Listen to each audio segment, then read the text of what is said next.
Even in the midst of the pandemic, the presidential campaign starts to gear up this month. Joe Biden picks his running mate, and then both parties hold their national conventions. Joining us now, Jason Miller, senior advisor to the Trump campaign. Jason, does the Trump campaign, does the president care who Joe Biden picks as his running mate? Well, Chris, good morning. It is consequential in the fact that for Joe Biden, his VP pick is in many ways his political living will. He's already said that he's going to be a transition candidate onto the next generation. He's refused to say that he would run for a second term. So it really does matter who is picked. But the power center in this Biden campaign and what a potential Biden presidency would look like is the radical left-wing mob. It's Bernie Sanders, it's AOC, it's Ilhan Omar. And those are really the ideas that are for the American people right now. I mean, Chris, the big question Let me push back at this, Jason. Since you're getting off on a campaign speech, let me push back on that right away.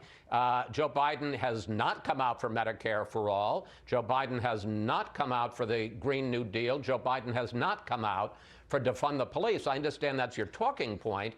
Chris, have you read his 110-page Communist Manifesto with Bernie Sanders? I mean, cashless bail. They're talking about radical tax hikes, talking about redirecting and reimagining funding for police, amnesty for 11 million illegals. These are the questions people are going to be asking as they go in to vote. These are way outside of the mainstream, Chris. Absolutely. I mean, no one, as we're going through this coronavirus recovery right now, no voter is going to go into the polls and say, you know what, I'm going to vote for the guy who wants $4 trillion in tax increases in his own version of a Green New Deal and wipe out the American energy sector. That's not a compelling message going into Election Day.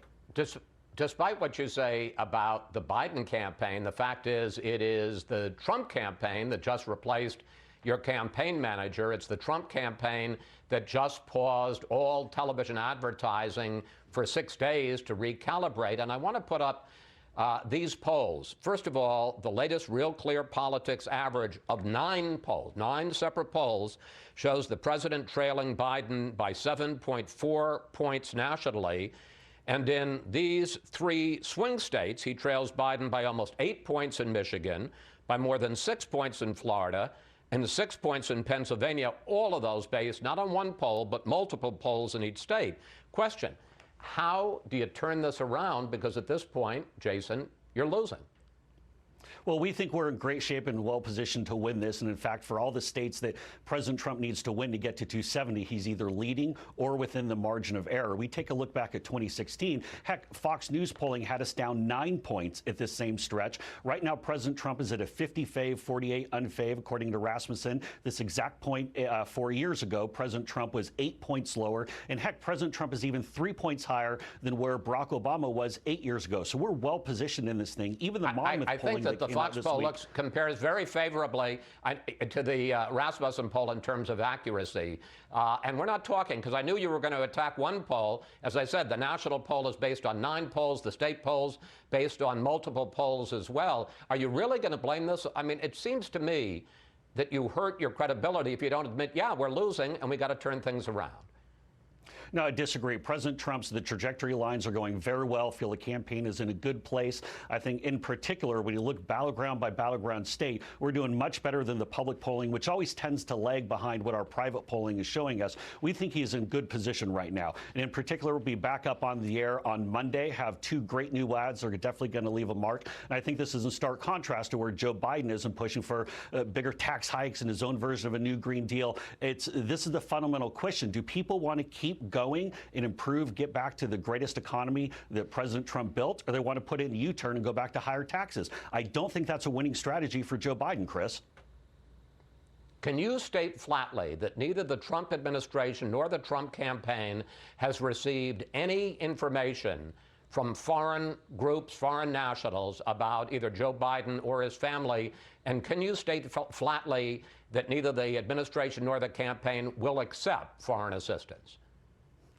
Chris, that's a silly question. I mean, the folks who have actually taken foreign assistance were the Clinton campaign 4 years ago. I mean, that entire shady dossier they put together was from a British spy.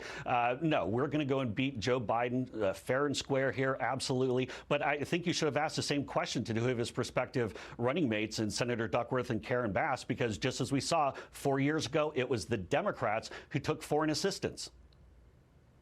But can you flatly state that the Trump campaign and the administration will not accept foreign assistance this time?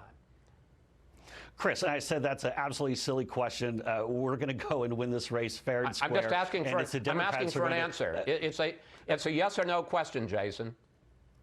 Chris, there is no foreign assistance that's happening in this campaign, but I would ask you to make sure that the Democrats aren't going to do what they tried to pull 4 years ago, because that's exactly, they're going to try to find every possible way to cheat and steal this election, 100%. I promise you, if I get an interview with Vice President Biden, I will ask him exactly that same question. I want to put up the Trump. We need to have. Why won't Joe Biden come and join your show, Chris? Well, we've asked him. We'll ask him again. And as we put that on the record last week. I want to put up the Trump tweet that created such a controversy this week, Jason. Here it is. With universal mail-in voting, not absentee voting, which is good, 2020 will be the most inaccurate and fraudulent election in history. Delay the election until people can properly, securely, and safely vote. Do you acknowledge that the presidential election will not be moved, that Election Day will be November 3rd, and that, in fact, the president cannot move it? The election is going to be on November 3rd, and President Trump wants the election to be on November 3rd. The problem here, and what I think President Trump was doing a good job in highlighting, is the fact that these Democratic governors are the ones who want to go and move the election. Let's take Nevada, Chris. In the dark of the night on Friday night, this is Assembly Bill 4 in Nevada, they went and passed universal vote by mail. That's where they're sending out these ballots to everybody. They're sending out universal vote by mail. And listen to the craziness in this. They want to keep it open after November 3rd for another week if it has a postmark. But even if there's no postmark on this universal vote by mail, they want to keep it open by another 3 days. So it's these Democratic governors, these Democratic legislators who want to extend the election. That's where the problem is. There are lawsuits all around the country, whether it be Pennsylvania, a number of other places where they're trying to extend the election. We believe the election is going to be November 3rd. So the question Democrats do not. Jason, the question I have is, the president is talking about the dangers of mail-in voting. That's clear. What is he doing as the president running a national administration to fix it?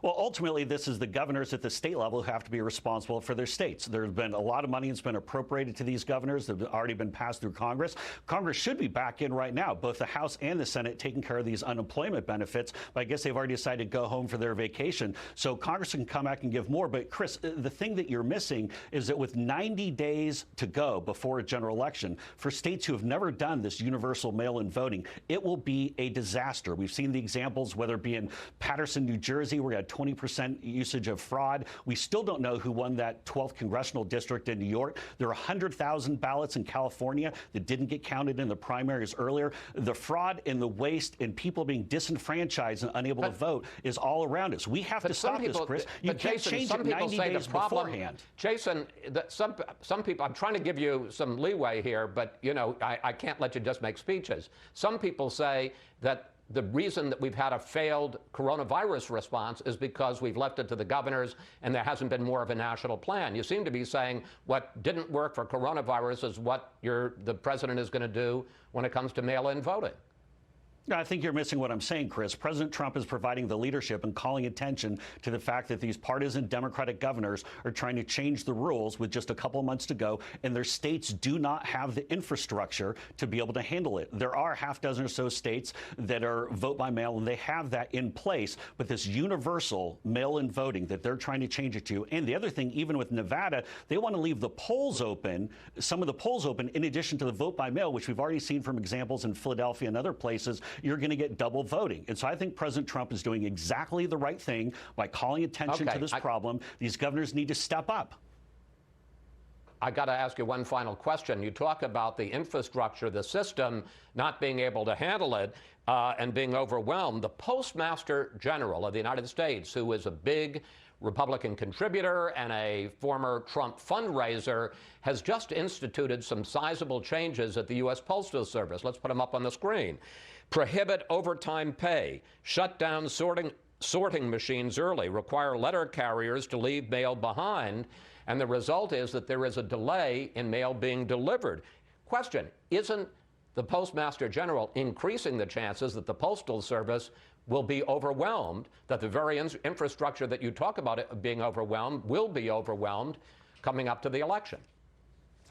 No, Chris, not at all. And in fact, I think you're confusing a couple of different arguments here. The fact of the matter is that we saw from Andrew Cuomo, the governor of New York, who wanted to have the prepaid postage envelopes for ballots. Well, guess what? Normally, the Post Service doesn't go and No. Wait a minute. Now, Jason, we're talking about the Postmaster General, Mr. DeJoy, and we're talking about cost-cutting reforms that he instituted in July. Chris, I'm not mixing up anything. If you want to answer my question, but please don't go into. Please don't go into what Andrew Cuomo is doing. Answer my question.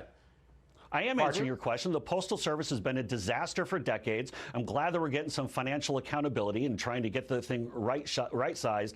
But to go and try to put it off on that, it's the state governors trying to change the rules 90 days before an election that's going to lead to millions of Americans being disenfranchised. That's the issue, Chris. You can't go and change it away. Jason, thank you. Thanks for talking with us. Always interesting to talk to you.